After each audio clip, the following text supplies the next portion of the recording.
The night my husband passed away, the funeral director called. "Ma'am, could you come here now? We found something in his pocket we have to show you." Then he added, "Please, don't tell your kids. You'll be in danger." When I arrived and saw what they'd found, I froze. Where are you watching from today? Drop your location in the comments below and hit that like and subscribe button. Now, let me tell you how I got to that terrifying moment, standing in that cold funeral home at midnight, realizing my entire world was about to shatter. 3 days earlier, I was still just Eleanor Henderson, grieving widow and devoted mother. James had died suddenly of what the doctors called a massive heart attack. Natural causes, they said. Nothing suspicious. Just a 62-year-old man whose heart gave out while he was working late in his home office. I found him there myself when I came home from my book club meeting, slumped over his desk, still wearing his reading glasses, a cup of coffee gone cold beside him. The paramedics said he'd probably died instantly.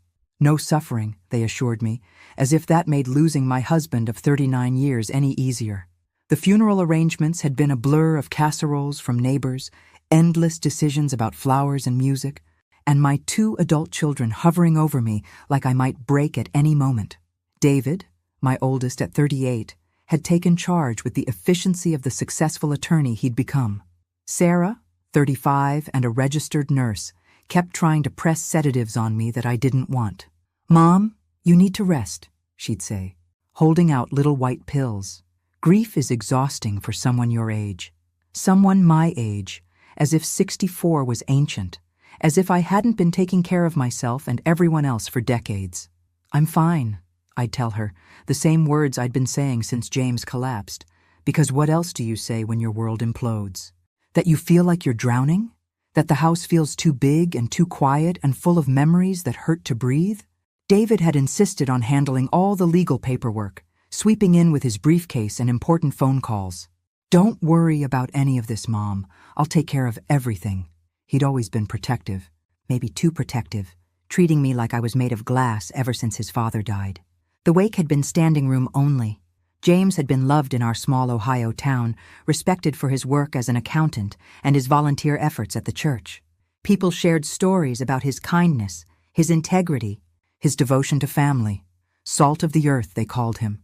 A good man who'd worked hard and loved well. I'd stood there accepting condolences, wearing my black dress and appropriate grief, nodding at all the right moments. But inside, I was numb. 49 years since our first date, 39 years of marriage, and suddenly I was supposed to figure out who Eleanor Henderson was without James. The funeral service was beautiful. David gave a eulogy that had half the church crying, talking about what a wonderful father and husband James had been. Sarah sang his favorite hymn, her voice breaking on the high notes. I sat in the front pew, surrounded by flowers and sympathy, feeling like I was watching someone else's life. After the burial, after the last casserole had been delivered and the last sympathy card read, the house finally fell quiet. David and Sarah had both offered to stay, but I'd sent them home to their own families. I needed space to think, to process, to figure out what came next. That's when the phone rang. 11:47 p.m. according to the clock by my bed. "Mrs. Henderson, this is Robert Morrison from Morrison Funeral Home. I'm sorry to call so late, but something's come up that I think you need to see immediately." I'd been half asleep, drifting in that strange space between waking and dreaming where I kept forgetting James was gone. "Is everything all right? Is there a problem with the burial?" "Not exactly, ma'am. When we were preparing the final paperwork, we found something in your husband's suit jacket pocket that we missed during the initial preparation. Something that—" He paused, and I could hear him breathing. "Ma'am, I think you should come down here right away. And please, don't mention this to anyone else yet, not even your children." The way he said it made my blood run cold. "Mr. Morrison, you're scaring me. I don't mean to frighten you, but this is delicate, very delicate. Can you come now?" I looked around my empty bedroom, at James's side of the bed still unmade, at his reading glasses still sitting on the nightstand. "I'll be right there." The drive to the funeral home felt like something out of a nightmare.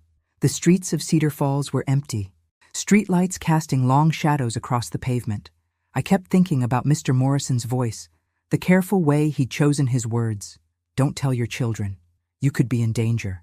What could James possibly have had in his pocket that would put me in danger? The funeral home looked different at night. Darker, more imposing, with only a few lights on in the back office. Mr. Morrison met me at the side entrance, his usual professional composure replaced by something that looked like genuine worry.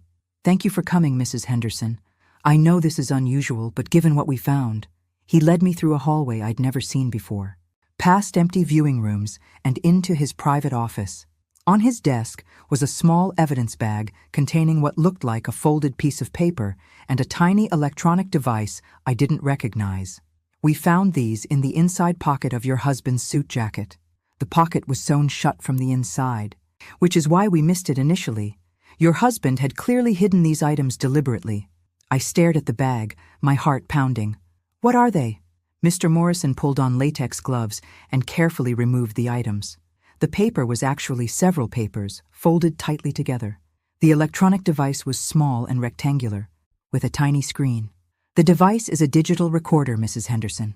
High-end, professional grade, the kind investigators use."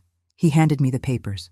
"And these, well, I think you'd better read them yourself." With trembling fingers, I unfolded the first sheet. It was in James's handwriting, his careful accountant's script that I'd seen on Christmas cards and grocery lists for decades. But these words made no sense. David, suspicious financial activity, unexplained income, lifestyle beyond means, investigated source. I looked up at Mr. Morrison, confused. "I don't understand." "David makes good money as an attorney." "Keep reading," he said gently. The second page was more detailed. James had documented dates, amounts, suspicious behaviors. March 15th, David purchased new BMW, paid cash, claimed bonus from firm, checked with firm, no bonuses given this quarter. April 2nd, Sarah bought house in Maple Heights, $400,000 purchase price, minimal mortgage. Nurse salary insufficient for down payment. April 20th, both children asking detailed questions about my health, life insurance policies, will provisions. My hands were shaking so badly I could barely hold the papers. James was investigating our children? "There's more," Mr. Morrison said, his voice carefully neutral. "The recordings on the device, their conversations, between your children, about you and your husband." The room felt like it was tilting. "What kind of conversations?" Instead of answering, he pressed a button on the recording device. David's voice filled the small office, clear and unmistakable. "The old man's getting suspicious. He's been asking too many questions about the money." Sarah's voice responded. "We need to be more careful. Maybe it's time to move to phase 2. "What's phase 2? David again. "The plan we discussed. Make it look natural. Heart attack, stroke, something believable for their age." My legs gave out and I sank into the chair behind me. My children, my babies, talking about killing their father and me like we were obstacles in their way. Mr. Morrison stopped the recording. "Mrs. Henderson, I think your husband discovered something about your children that terrified him. These recordings suggest they were planning to harm you both. But James died of a heart attack.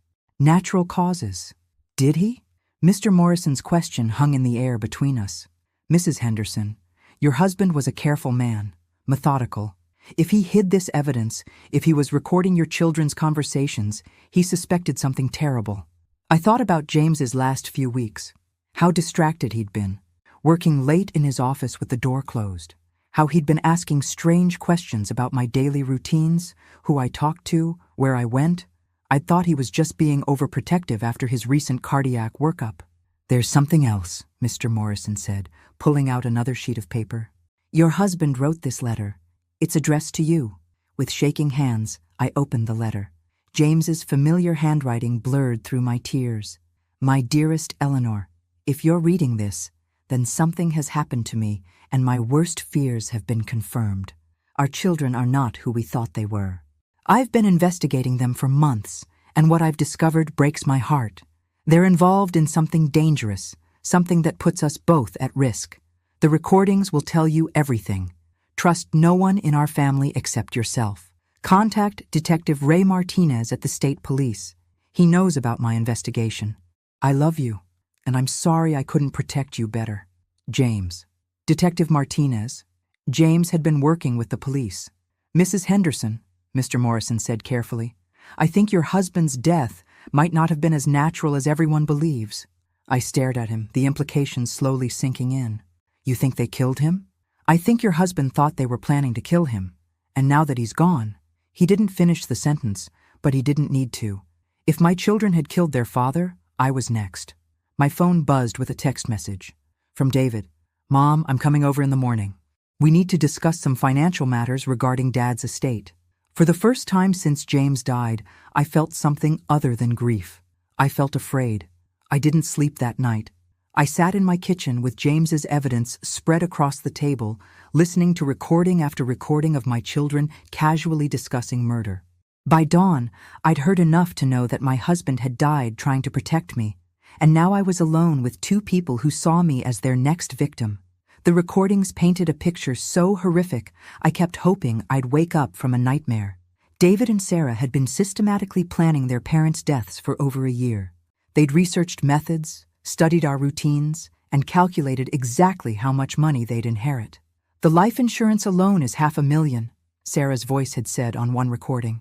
Plus the house, Dad's retirement accounts, Mom's inheritance from Grandma Ruth. We're looking at close to $2 million total. The sooner the better, David had replied. Property values are going up. If we wait too long, the tax implications get complicated.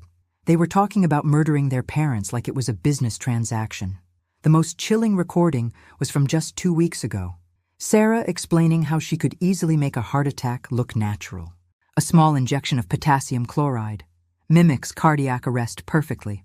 No one would question it at their age, especially with Dad's history of high blood pressure. I'd been making coffee when I heard that one, and I dropped the mug, sending ceramic shards across the kitchen floor. That's how they'd killed James. My daughter, the registered nurse who'd sworn an oath to do no harm, had murdered her own father with a hospital injection. At 7:30 a.m., I called the number James had written down for Detective Martinez. State Police, Martinez speaking. Detective, this is Eleanor Henderson. I think you knew my husband. James? There was a pause. Mrs. Henderson, I was wondering when you'd call. I'm sorry for your loss. You know about the investigation. I know your husband was very worried about his children's activities. We've been working together for about 3 months. I'm sorry we couldn't prevent what happened to him. So you believe they killed him? Another pause. Mrs. Henderson, can we meet? Somewhere private? What I have to tell you isn't safe to discuss over the phone. We arranged to meet at a small diner outside town. I told him I'd be wearing a blue scarf so he could recognize me. As I was getting ready to leave, my phone rang. Mom? David's voice, bright and cheerful. I'm running a little early. I'm actually pulling into your driveway now. My heart stopped. I looked out the front window and saw his black BMW in my driveway. The one James had noted was paid for in cash. Oh, that's fine, honey. I'll put on some coffee. Actually, Mom, Sarah's with me. We thought it would be good for us all to talk together about Dad's affairs. Both of them. Here, now. I glanced at the kitchen table where all of James's evidence was still scattered. If they saw it, just give me a minute to tidy up, I said, forcing my voice to stay calm. You know how I am about keeping things neat. Of course, we'll wait in the car for a few minutes. Take your time. I hung up and frantically gathered all the papers and recordings, stuffing them into a shopping bag. Where could I hide them where my children wouldn't think to look? The basement? James's old workshop in the basement, behind his tool cabinet. I raced downstairs and shoved the bag into a space between the wall and the cabinet, pushing it as far back as possible. When I came back upstairs, David and Sarah were standing in my kitchen. David had used his key to let himself in. Mom, you look tired, Sarah said, studying my face with those sharp nurse's eyes. Are you sleeping? Are you taking the medication I gave you? The medication. I thought about the little white pills she'd been pushing on me since the funeral. Yes, I've been taking them. It was a lie. I'd been flushing them down the toilet, thinking they were just making me feel foggy and strange. Now I wondered what they really were. Good, Sarah smiled, but it didn't reach her eyes. Proper rest is important at your age, especially during grief. David was looking around the kitchen with the same sharp attention Sarah was paying to my face. Mom, we need to talk about some practical matters. Dad's bank accounts, the house, your financial situation going forward. Can't that wait? It's only been 4 days since the funeral. Actually, That's exactly why we can't wait, David said, pulling out a thick folder. There are time-sensitive issues. Tax implications, estate probate requirements. The sooner we get everything organized, the better protected you'll be. Protected. The word made my skin crawl. Sarah moved to the coffee pot. Let me make coffee for everyone. Mom, you should sit down. You're looking pale. As she busied herself with mugs and cream, I noticed her pulling something small from her purse, a tiny vial, almost hidden in her palm. My blood turned to ice. She was putting something in my coffee. Actually, I said, standing up abruptly, I just realized I have an appointment this morning with the insurance company about James's policy. Both of them turned to stare at me. What insurance company? David asked, his voice suddenly sharp. The life insurance. They need some paperwork signed. I was making it up as I went along, hoping I sounded convincing. Mom, I told you I'd handle all of that, David said. You don't need to worry about insurance paperwork. That's what I'm here for. I know, sweetie, but they specifically requested that I come in person. Something about signature verification. Sarah was still holding the coffee cup she'd been preparing for me. Can't you reschedule? We've driven all the way over here. I really can't. They said it was urgent. I grabbed my purse and jacket. Rain check on the coffee? I was halfway to the front door when David caught my arm. Mom. His grip was firm, just shy of painful. We really need to have this conversation today about your future security. The way he said security made me think of James's recordings. I looked into my son's eyes and saw something I'd never seen before. Something cold and calculating that made me understand why James had been so afraid. Of course we do, I said, trying to pull away gently. But after I handle this insurance matter, I'll call you both later. David's grip tightened slightly. Mom, I think you're more confused than you're admitting. There is no insurance appointment. We checked. There's nothing scheduled. They'd been checking on my activities, monitoring me. Well then, I said, my voice surprisingly steady. I guess I'll have to make one. I pulled free and walked out my front door, feeling their eyes on my back, like physical weight. As I drove away, I could see them in my rearview mirror, standing in my driveway, watching me go. They knew I knew something. And now, I was running out of time. Detective Martinez was exactly what I'd expected from James's description. Mid-50s, gray hair, the kind of calm competence that comes from years of dealing with the worst humanity has to offer. He was already sitting in a corner booth when I arrived at the diner, nursing a cup of coffee and reading a newspaper. Mrs. Henderson? He stood as I approached, extending his hand. Ray Martinez. I'm sorry we're meeting under these circumstances. I slid into the booth across from him, my hands still shaking from the encounter with my children. Detective, I need to know everything. My husband is dead, and I think my children killed him. I think you're right. His directness was both shocking and oddly comforting. Your husband came to me 3 months ago with concerns about David and Sarah's financial activities. We'd been building a case. What kind of case? Martinez pulled out a thin folder. David's been involved in money laundering for a drug operation. Sarah's been stealing and selling prescription medications from the hospital. Together, they've been moving large amounts of cash through fake real estate transactions. The room felt like it was spinning. Drugs? My children are involved with drugs? Your son's law firm represents some very dangerous people. Mrs. Henderson. When he started skimming money from client accounts to fund his own lifestyle, he attracted the wrong kind of attention. Sarah's drug theft operation was his way of paying back what he owed.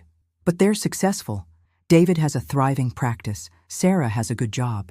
David's practice is mostly legal aid cases and small-time criminal defense. He makes maybe $80,000 a year. Sarah makes $65,000 as a nurse.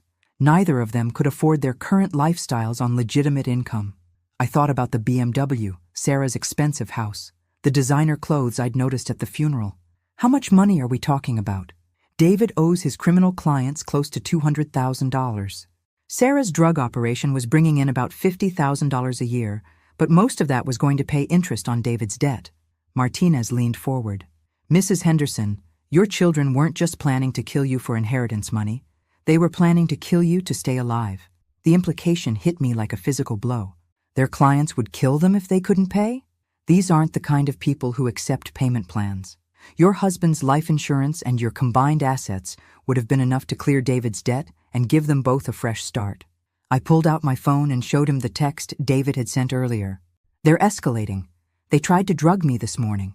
Martinez read the message, his expression growing darker. Mrs. Henderson, I need you to listen to me very carefully. You're in immediate danger. These people have already killed once, and they're not going to stop now. What do I do? First, you can't go home, not alone. Do you have somewhere safe you can stay? I thought about my options. Most of my close friends were James's age or older. I couldn't put them at risk. My sister lives in Columbus, but call her. Tell her you're coming for a visit. Don't mention why. Don't give details. What about the evidence? James left recordings, documents. It's all hidden in my basement. We'll get it, but not today. Right now, the priority is keeping you alive long enough to testify against them. My phone buzzed with another text. From Sarah. Mom, you left your medication on the counter. We're worried about you missing doses. Where are you? Martinez read the message and cursed under his breath. They're tracking your medication schedule. Mrs. Henderson, what exactly did Sarah give you? Little white pills. She said they were for anxiety and sleep. Did you take them? I flushed them down the toilet. They made me feel strange. Smart woman. Martinez stood up. We're leaving. Now. I'm driving you to Columbus myself. As we walked toward his unmarked police car, my phone rang. David's name on the screen. Answer it, Martinez said. Act normal. Don't let them know you're with police. Hi, David. Mom, where are you? We came back to check on you and your car's gone. I decided to drive around for a while. Clear my head. That's not like you. You hate driving alone. He was right. I'd always been nervous driving by myself, especially on highways. I'm just trying to process everything that's happened. Come home, Mom. Sarah made lunch. We'll wait for you.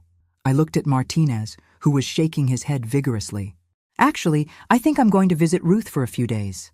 There was a long pause. Ruth in Columbus? Mom, that's a 2-hour drive. You shouldn't be driving that far alone. I'll be fine. Wait for us. We'll drive you. The desperation in his voice was terrifying. No, I need some time by myself. Mom, David's voice changed, becoming harder. I really think you should come home. Sarah's concerned about your mental state.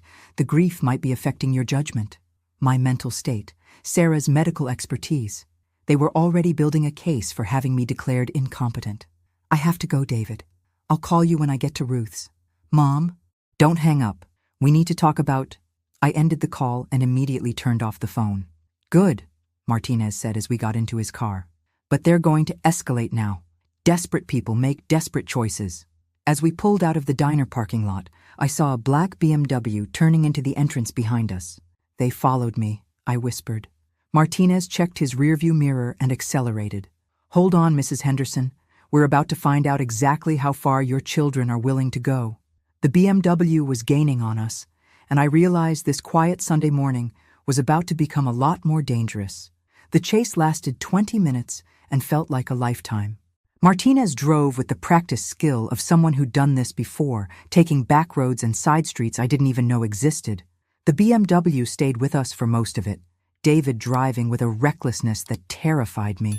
This was my son, the careful attorney who'd never gotten so much as a speeding ticket, driving like a maniac to catch his own mother. When we finally lost them on a winding country road, Martinez pulled over and radioed for backup. This is Detective Martinez, badge 4471. I have a witness in protective custody. Need immediate assistance with surveillance and arrest warrants. Witness in protective custody. That's what I was now. Mrs. Henderson, Martinez said after ending his radio call, I need to tell you something your husband discovered right before he died. Something that changes everything.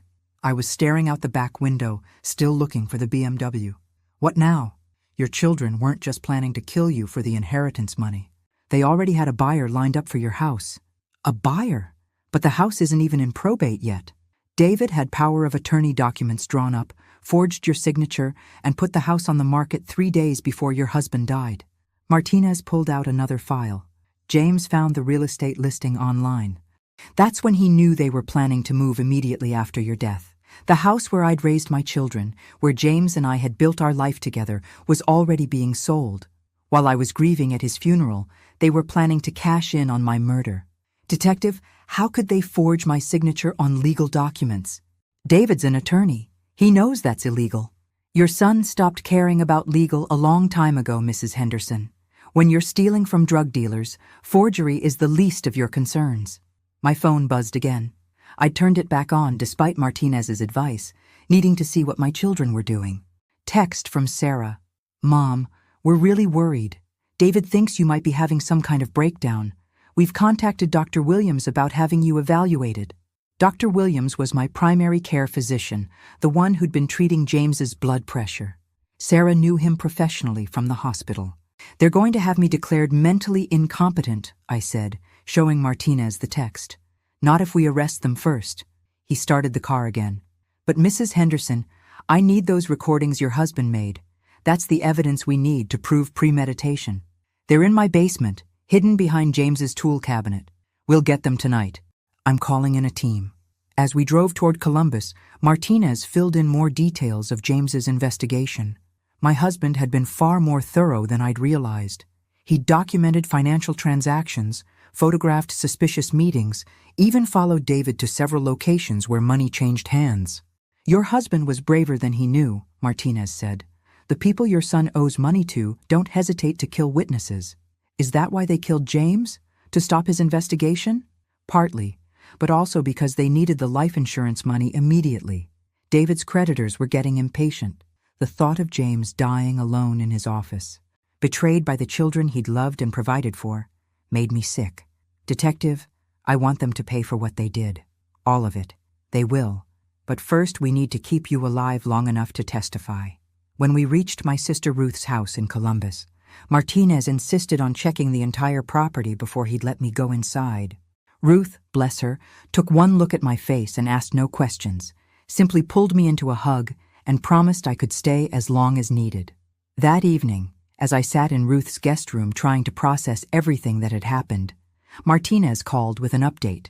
We got the evidence, he said. James hid more than just recordings. He had financial documents, photographs, even copies of David's forged signatures. Mrs. Henderson, your husband built an airtight case against your children. What happens now? Now we wait for them to make a mistake, which, based on their behavior today, shouldn't take long. He was right. At 11 p.m., my phone rang. Sarah's number.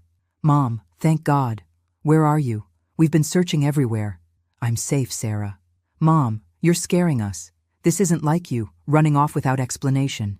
David thinks you might be having some kind of psychological episode related to grief. Psychological episode. Medical terminology to support an incompetence claim. I'm thinking clearly for the first time in months, I said. Mom, we found something disturbing in Dad's office. Some kind of investigation he was conducting. About David's business, about my work at the hospital. We think his grief over his heart condition might have made him paranoid. They'd found evidence that James left behind. Now they were going to claim he was mentally unstable when he made the recordings. Sarah, I know what you and David have been doing. There was a long silence. When she spoke again, her voice was different, colder. Mom, I think you need professional help. David's already spoken to Judge Morrison about emergency custody proceedings. Emergency custody for a 64-year-old woman. You can't do that. Actually, we can, especially when we present evidence of your recent erratic behavior and the concerning materials we found among Dad's belongings. Sarah, your father wasn't paranoid. He was protecting me. From what, Mom? I took a deep breath. From you. Another long silence. Then Sarah said something that made my blood freeze. Mom, you should know that Dr. Williams found some concerning irregularities in Dad's blood work from his last visit. Things that suggest he might have been administered something that contributed to his heart attack. She was admitting it. My daughter, the nurse I'd raised with love and pride, was telling me she'd murdered her father. And Mom? Sarah's voice was barely a whisper now. Those irregularities? They're exactly the kind that would show up if someone was slowly being poisoned. Someone like you. The line went dead. I sat in Ruth's guest room, holding a silent phone, finally understanding the true horror of my situation. My children hadn't just planned to kill me quickly for inheritance money. They'd been slowly poisoning me for months, just like they'd done to James. And now that I'd run, now that I knew the truth, they were going to accelerate their timeline. Detective Martinez was right. Desperate people make desperate choices. And I was about to discover just how desperate my children could be. 3 hours after Sarah's chilling phone call, Detective Martinez arrived at Ruth's house with 2 other officers and a mobile crime lab unit. The quiet suburban street suddenly looked like a scene from a police procedural, complete with unmarked cars and serious-faced people carrying equipment I couldn't identify. "Mrs. Henderson," Martinez said as he settled into Ruth's living room, "we've been busy since this afternoon. What your daughter said about blood work irregularities? We had James's body exhumed for emergency autopsy." The room tilted slightly. "You dug up my husband?" "The preliminary results confirm what we suspected. James was systematically poisoned over a period of several months. Small doses of a compound that mimics heart disease symptoms." He pulled out a folder thick with medical documents. "Your children didn't just kill him that night. Oh, they'd been killing him slowly for half a year." Ruth grabbed my hand, her face pale. "Eleanor, what kind of monsters did you raise?" That was the question that had been haunting me all day. How do 2 children you love and nurture and sacrifice for turn into people who can methodically murder their own parents? "Detective," I said, "Sarah mentioned irregularities that would show up if someone was being slowly poisoned. Someone like me. We're going to test you immediately if they've been dosing you the same way they dosed James." He didn't finish the sentence, but I understood. If I'd been poisoned for months, there might be damage we couldn't undo. The blood draw took 5 minutes. The waiting began immediately after. While the lab processed my blood work, Martinez explained what they'd discovered about my children's criminal activities. The scope was breathtaking and horrifying. "David isn't just laundering money for drug dealers," he said. "He's been running an identity theft operation, stealing client information and selling it to organized crime syndicates. Sarah isn't just stealing medications. She's been falsifying patient records to hide deaths she's caused by giving incorrect medications to elderly patients." I stared at him. "Sarah's been killing her patients?" "At least 7 that we've identified so far. All elderly, all alone, all with significant assets that somehow ended up being donated to shell charities David established. My daughter wasn't just a murderer. She was a serial killer who targeted vulnerable elderly patients, stealing from them as they died." "How long has this been going on?" "Based on financial records? About 3 years. They've been perfecting their methods. 3 years. While I was proud of my successful children, while I was bragging to my friends about David's law practice and Sarah's dedication to nursing, they were systematically murdering innocent people." "Mrs. Henderson," said Officer Catherine Webb, Martinez's partner, "we need you to understand something crucial. Your children aren't just desperate for money anymore. They're cornered. When we arrest them, they're facing multiple counts of first-degree murder, conspiracy, elder abuse, and financial fraud. They're looking at life sentences without possibility of parole. Which means," Martinez continued, "they have absolutely nothing left to lose. People in that situation become extremely dangerous." As if to prove his point, my phone rang. David's number. "Answer it," Martinez said. "But we're recording everything now." "Hi, David." I tried to keep my voice steady. "Mom, we know where you are." The simple statement sent ice through my veins. "How? Did you really think we wouldn't check Aunt Ruth's house? We're in the neighborhood right now. Actually, we're parked across the street, watching all the police cars at her house." I looked out Ruth's front window and saw the black BMW under a streetlight 2 houses down. "David, why are you doing this?" "Because you forced our hand, Mom. We tried to do this the easy way, the kind way. You would have just gone to sleep and never woken up. No pain, no fear, no knowledge of what was happening. But now?" His voice was getting harder, more desperate. "Now it has to be messy. The police know everything. Actually, they know some things, but not everything." David's voice took on that lawyer tone he used when he thought he was being clever. "For instance, they don't know about the bomb." Martinez grabbed the phone from me. "This is Detective Martinez, State Police. What bomb?" "Oh, hello, Detective. David Henderson here. I believe you've been investigating my family's private affairs." Even over the phone, I could hear the smug satisfaction in his voice. "The bomb is simple but effective. Remote detonator, positioned to take out Ruth's house and everyone in it. Unless my mother comes out to talk to us in the next 5 minutes, we push a button and solve all our problems at once. Martinez was already gesturing to the other officers, who were evacuating Ruth and calling for the bomb squad. Henderson, you're talking about killing a police detective and multiple civilians. That's terrorism. That's survival, detective. My mother has evidence that could put Sarah and me in prison for life.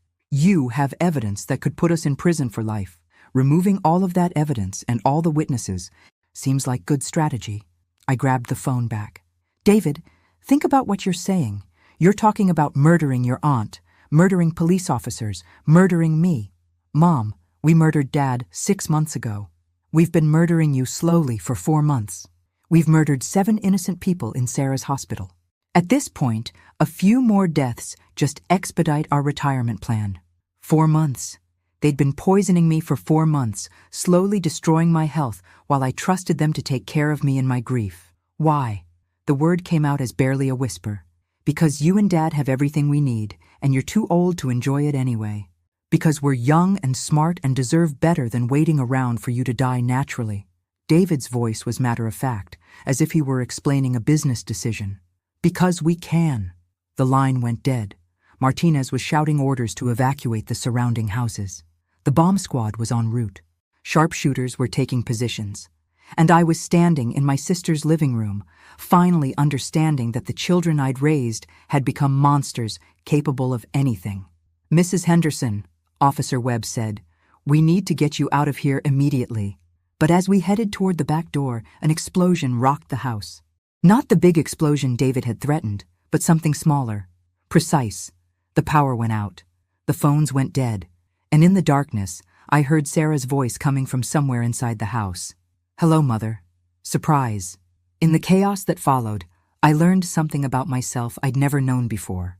When faced with mortal danger, when my own children were hunting me through a darkened house with the intent to murder me, I didn't freeze. I didn't panic. I got angry. Sarah, I called out, my voice surprisingly steady as Martinez and I crouched behind Ruth's overturned dining table. I have to say, this is quite a departure from your usual bedside manner. Mom, I know you're trying to be brave, but you should know that I've killed 7 people. You'll just be number 8. 7 people. My daughter was actually proud of being a serial killer. 8 if you don't count your father, I replied. Because apparently, near-death experiences bring out my sarcastic side. Though I suppose family murders might rate their own category in your accounting system. Martinez was staring at me like I'd lost my mind, but I could see the tactical advantages of keeping Sarah talking while his backup surrounded the house. Plus, 40 years of motherhood had taught me exactly which buttons to push. Mom, you're not taking this seriously. Oh, I'm taking it very seriously, sweetheart. I'm just impressed by your efficiency. 7 murders, systematic elder abuse, drug trafficking, money laundering, and matricide, all while maintaining a full-time nursing schedule. I have to admit, your time management skills have really improved since high school. I heard footsteps moving through Ruth's kitchen, the sound of someone who knew where they were going. Sarah had been in this house dozens of times for family gatherings. She knew the layout as well as I did. Where's Ruth? I whispered to Martinez. Safe. We evacuated her through the basement before the power went out. And David? Still in the BMW. We have him surrounded, but he's claiming to have the detonator for a larger device. Is there actually a bomb? Our equipment suggests yes. Something significant enough to level this house and damage several others. So David wasn't bluffing. My son was prepared to commit mass murder to cover up his crimes. Mom? Sarah's voice was closer now, probably in the hallway between the living room and bedrooms. I want you to know that what we gave Dad at the end was merciful. It was quick, but what I have for you is different. Different how? Dear? I kept my voice conversational, like we were discussing dinner plans. Slower. More painful. I want you to understand what you've cost us by running away. Martinez was speaking quietly into his radio, coordinating with the teams outside. I caught fragments. Suspect armed and dangerous. Civilian in immediate jeopardy. Authorization for lethal force. Lethal force. Against my own daughter. Sarah, I called out, I'm curious about something.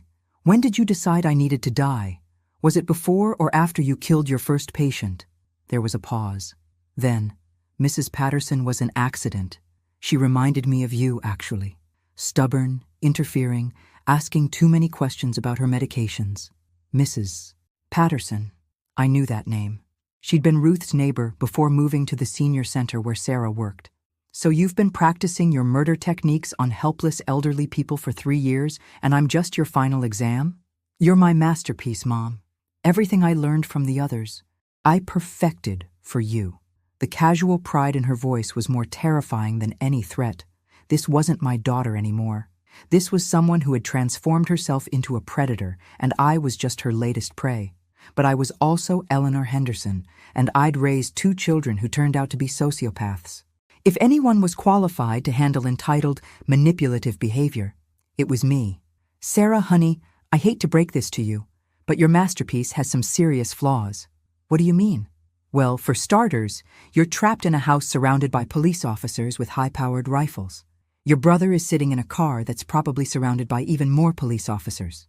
And your entire criminal operation has been exposed by evidence your father left behind. I could hear her moving again, this time toward the living room. Plus, I continued, you've just confessed to multiple murders while being recorded by state police detectives. So even if you somehow kill me and escape, you've basically provided a complete audio confession for your trial. There won't be a trial if there are no witnesses. Sarah, there are a dozen police officers outside this house. Did you think you were going to kill all of them too? For the first time, she sounded uncertain. We have a bomb. David has a bomb. You have a syringe full of whatever poison you've been using to kill people. That's not exactly an equal exchange rate. Martinez was holding up 3 fingers, then 2, then 1. The tactical team was moving. Besides, I said, raising my voice to cover the sound of officers entering through the back door, you made one critical error in your planning. What error? You assumed I was the same helpless woman you've been slowly poisoning for 4 months. You assumed I'd just lie down and let you murder me like I let you murder your father. The lights suddenly came back on. Sarah was standing 15 feet away, holding a syringe, her face twisted with a rage I'd never seen before. But here's the thing about being slowly poisoned, sweetheart. It makes you weak and tired and confused. And once you stop being poisoned, I stood up from behind the table, no longer hiding. You start getting your strength back. Mom, don't move. Or what? You'll inject me with poison? Sarah, there are 6 police officers with guns pointed at you right now. Your criminal career is over. She looked around wildly, finally seeming to understand her situation. Now, I said, put down the syringe and surrender, or discover what happens when you threaten the life of someone who's spent 40 years dealing with your temper tantrums. For a moment, I thought she might actually do it. Put down the weapon, give up, accept defeat. Instead, she lunged at me with the syringe and learned that a mother protecting herself can be far more dangerous than her children ever imagined. The gunshot was deafeningly loud in Ruth's living room. Sarah collapsed 3 feet away from me, the syringe skittering across the hardwood floor. She was still alive, but blood was spreading from her shoulder where the police bullet had hit her. Eleanor! Ruth's voice from the doorway, where Officer Webb was restraining her from running into what was still technically an active crime scene.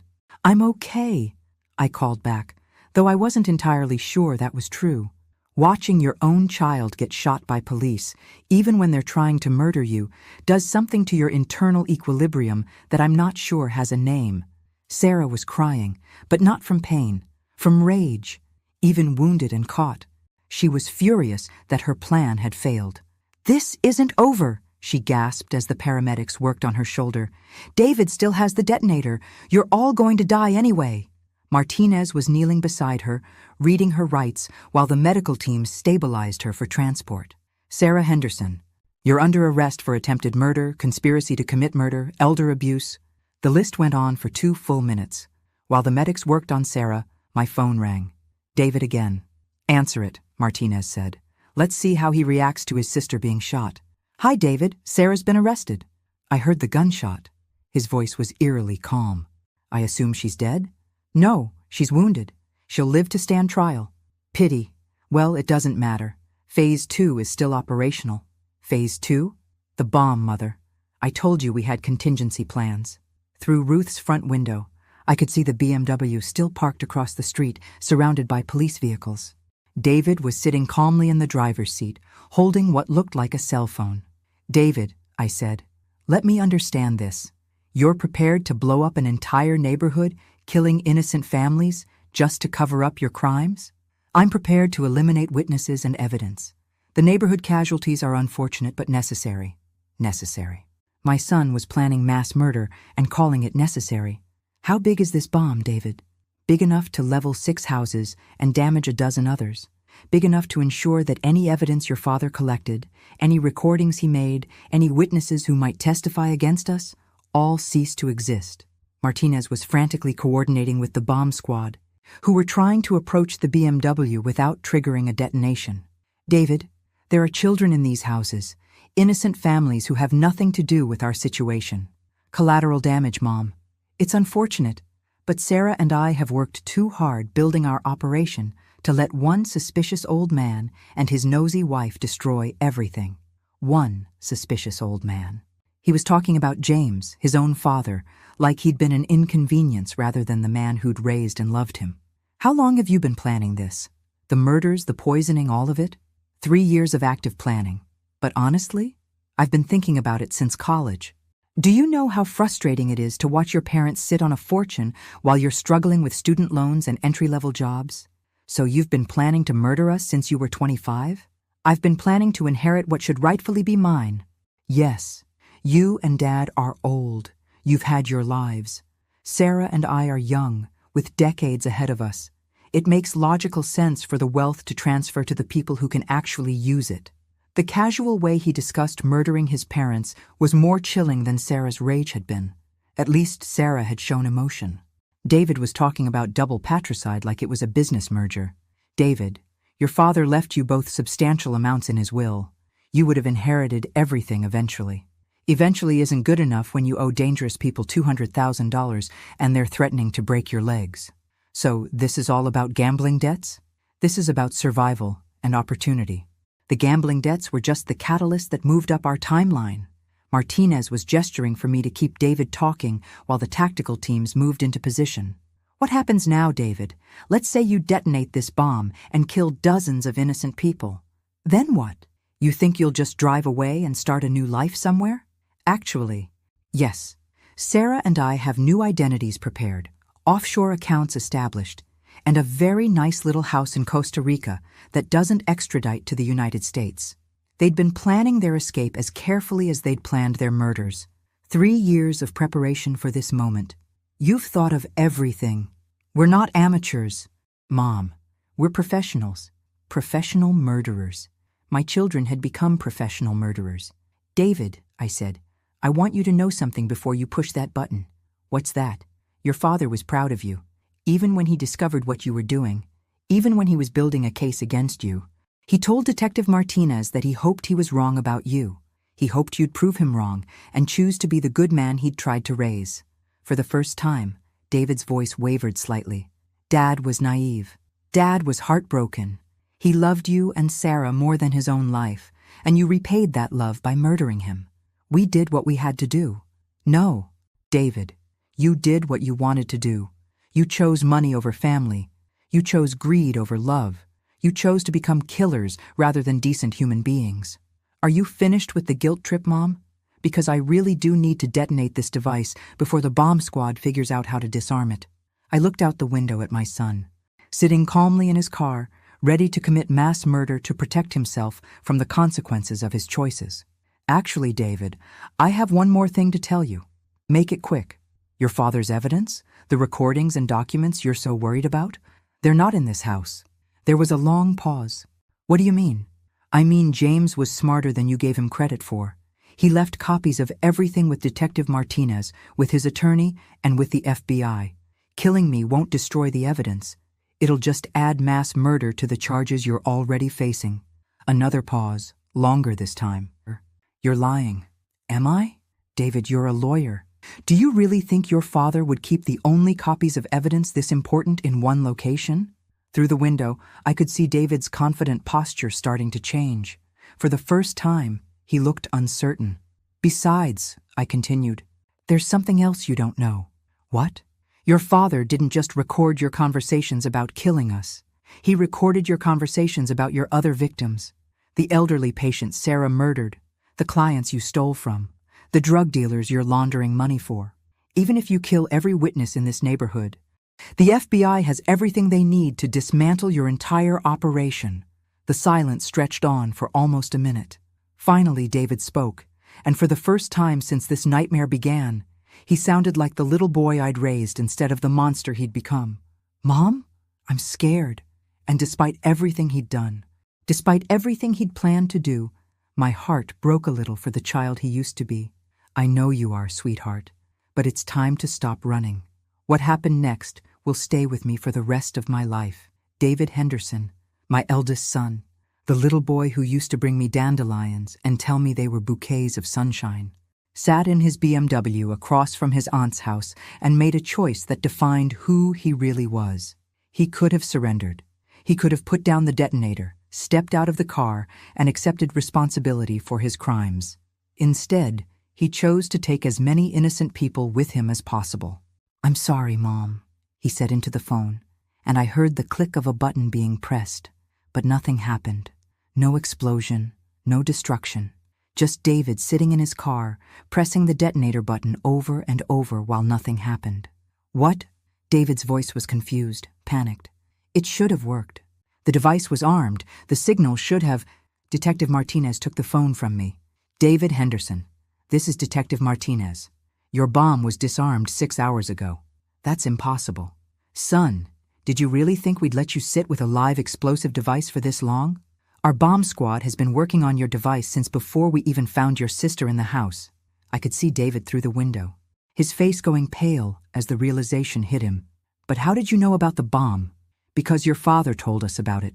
The confusion on David's face was visible even from a distance. What are you talking about? Dad died months ago. Your father recorded more than just your conversations about killing your parents. David, he recorded your conversations about contingency plans, backup methods, and yes, the bomb you planned to use if things went wrong. I grabbed the phone back. David, your father knew exactly what kind of people you and Sarah had become. He recorded everything. But that would mean... David's voice trailed off as the full implications sank in. That would mean he knew you were going to try to kill him. Yes. I felt tears starting down my cheeks. Your father died knowing his own children were planning to murder him, and he spent his last weeks recording evidence to protect me after you succeeded. Through the window, I watched my son's face crumple as he finally understood the depth of what he'd done. We killed our father, he whispered. Yes, David, you did. And we were poisoning you for months. Yes. Mom, his voice broke completely. What have we become? It was the first human emotion I'd heard from him all day, and it nearly destroyed me. I don't know, sweetheart, but it's not who your father and I tried to raise. The tactical team was moving toward the BMW now, confident that the bomb threat was neutralized. David made no move to resist as they surrounded his car. Mom, he said, I want you to know that I remember who I used to be. Before the gambling, before the debts, before Sarah and I started, before we became this, I remember being your little boy. I remember too. Do you think Dad would have forgiven us? I closed my eyes, thinking about James in his last weeks, working late into the night, building a case against his own children, knowing they were planning to kill him, but still hoping somehow he was wrong. I think your father died hoping you'd choose differently, but we didn't. No, David, you didn't. The line went quiet except for the sound of my son crying. After a moment, I heard car doors opening and voices giving instructions. They were taking him into custody. Mom? David's voice one last time. Yes? I'm sorry. For all of it. For Dad. For what we did to you. For the people Sarah killed. I know it doesn't change anything, but I'm sorry. I know you are, sweetheart. Will you visit me? In prison? I looked around Ruth's living room, at the overturned furniture and bloodstains on the floor, at the police officers and crime scene technicians documenting the evidence of my children's attempt to murder me, at my sister standing in the doorway, her face pale with shock and disbelief. I don't know, David. I honest to God don't know. The call ended as they arrested him. An hour later, as the last of the police cars drove away and Ruth's house began to feel like a home again instead of a crime scene, Detective Martinez sat with me in the kitchen while I tried to process what had happened. Mrs. Henderson, there's something else you need to know about your husband's investigation. I was so emotionally exhausted, I wasn't sure I could handle any more revelations. What now? James didn't just gather evidence about David and Sarah's crimes. He gathered evidence about their victims. All of them. Martinez pulled out another thick folder. Your daughter didn't just kill 7 patients at the senior center. She killed 17. Your son didn't just steal from 3 client accounts. He stole from dozens. The scope kept getting worse. How many people did my children hurt?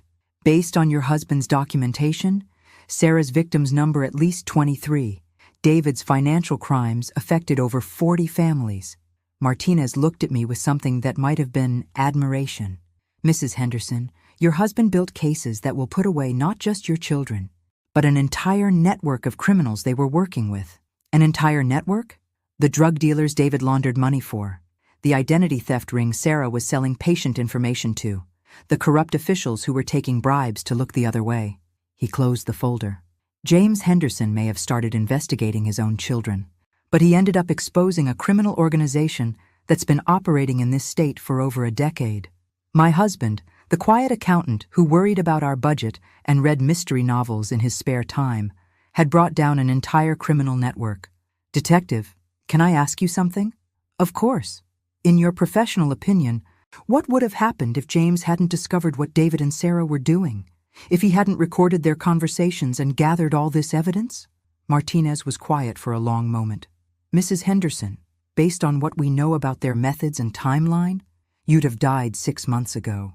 Just like your husband. It would have looked like natural causes. David and Sarah would have inherited your estate, paid off their debts, and continued killing vulnerable elderly people for profit. I thought about all the patients in Sarah's care, all the clients who trusted David with their legal and financial affairs. How many more people would they have killed? Conservatively? Dozens. Sarah was getting bolder, more confident. David was expanding his operation. Martinez leaned forward. Mrs. Henderson, your husband didn't just save your life. He saved the lives of every person your children would have killed in the future. As I sat in my sister's kitchen that night, trying to understand how my life had gone from normal suburban widow to the target of my own children's murder plot in the span of a week, I realized something important. James hadn't just been protecting me with his investigation. He'd been protecting everyone. My husband died a hero. My children would die in prison. And I was going to have to figure out how to live with both of those truths. 6 months later, I stood in a courthouse in downtown Columbus, watching my children receive their sentences. Sarah got life without parole for 23 counts of first-degree murder, plus additional sentences for conspiracy, elder abuse, and financial fraud. She showed no emotion as the judge read the verdict, just the same cold calculation she'd shown that night in Ruth's living room.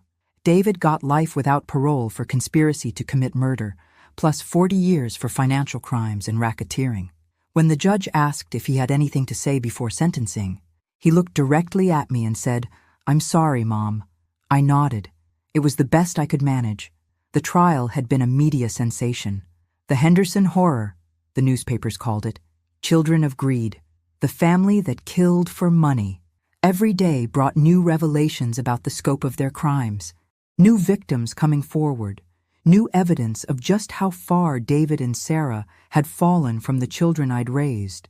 The hardest part wasn't the public attention or the reporters constantly calling for interviews. The hardest part was sitting in that courtroom every day, listening to prosecutors describe in clinical detail how my children had methodically planned to murder their father and me. They played James's recordings for the jury. Hours of David and Sarah discussing the best methods to kill us, the timeline for our deaths, how to make it look natural. The jury listened in horrified silence as my daughter explained how different poisons affected elderly victims, as my son calculated exactly how much our deaths were worth to them financially. But there was one recording the prosecution saved for last, one that James had made just 3 days before he died. If anyone is hearing this, James's voice filled the courtroom, it means my children have succeeded in killing me, and Eleanor is in danger. I want everyone to know that I loved David and Sarah with all my heart. I wanted to be wrong about what they were planning. I hoped until my last breath that they would choose love over money, family over greed. His voice broke slightly on the recording. But if you're hearing this, it means they made their choice. Eleanor, if you're listening to this, I need you to know that none of this is your fault. We raised them with love and values and every advantage we could provide. What they became is not a reflection of our parenting or our love. Some people choose evil. I don't understand why, but they do. The entire courtroom was silent except for the sound of James's voice. Eleanor, I know this will be the hardest thing you've ever faced. Losing me, learning the truth about David and Sarah, surviving what they're planning to do to you. But I also know you're stronger than you realize.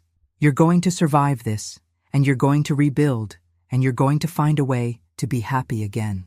I was crying openly now, as were several jury members. To David and Sarah, if you're somehow hearing this, I loved you. I always loved you. I wish I could have saved you from yourselves. I wish I could have found a way to reach the good people I know you used to be. But I couldn't let you hurt your mother. I couldn't let you keep hurting innocent people. I hope someday you understand that everything I did was because I loved you too much to let you destroy more lives. The recording ended with James saying, Eleanor, live well, love again. Don't let what our children became destroy the happiness you deserve. When the verdicts were read and the sentences handed down, I felt something I hadn't expected. Relief, not satisfaction, not justice served, but simple relief that it was over. As I walked out of the courthouse that final day, Detective Martinez caught up with me. Mrs. Henderson, how are you holding up? I'm surviving, Detective. Some days that feels like enough. Have you thought about what comes next?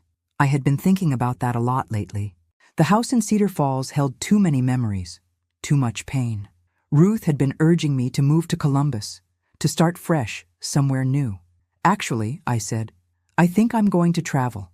James and I always talked about seeing Europe, Australia, places we put off visiting because we were saving money or waiting for the right time.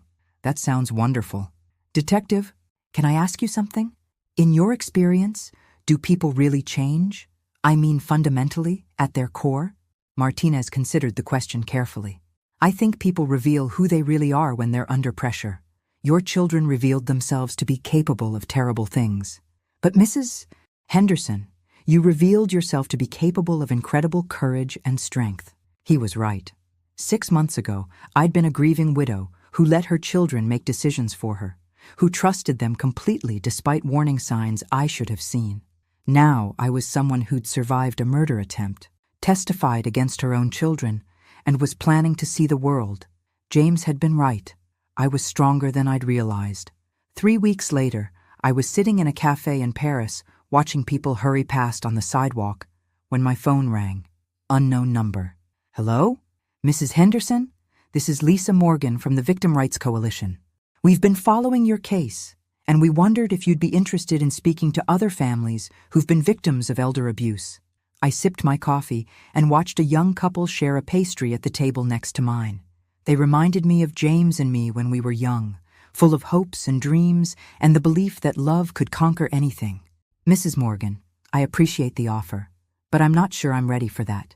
Of course, but if you change your mind, we think your story could help a lot of people. Families who've been betrayed by their own children, elderly people who are being financially exploited, anyone who needs to know they can fight back. After I hung up, I thought about James's final message. Live well. Love again. Don't let what our children became destroy the happiness you deserve. Maybe speaking to other victims could be part of living well. Maybe helping others recognize the warning signs I'd missed could be how I honored James's memory. But not yet. Right now, I was content to sit in a Parisian cafe, planning my next destination, grateful to be alive and free, and discovering who Eleanor Henderson could become when she wasn't defined by being someone's mother or wife. David and Sarah had taken my husband, my trust, my innocence about what people are capable of doing to those they claim to love. But they hadn't taken my future, and in the end, that made me the winner. I finished my coffee, pulled out the guidebook Ruth had given me, and started planning my trip to Rome. After all, I had a lot of living to catch up on. And as James had promised in his final recording, I was going to live well. Thanks for listening. Don't forget to subscribe and feel free to share your story in the comments. Your voice matters.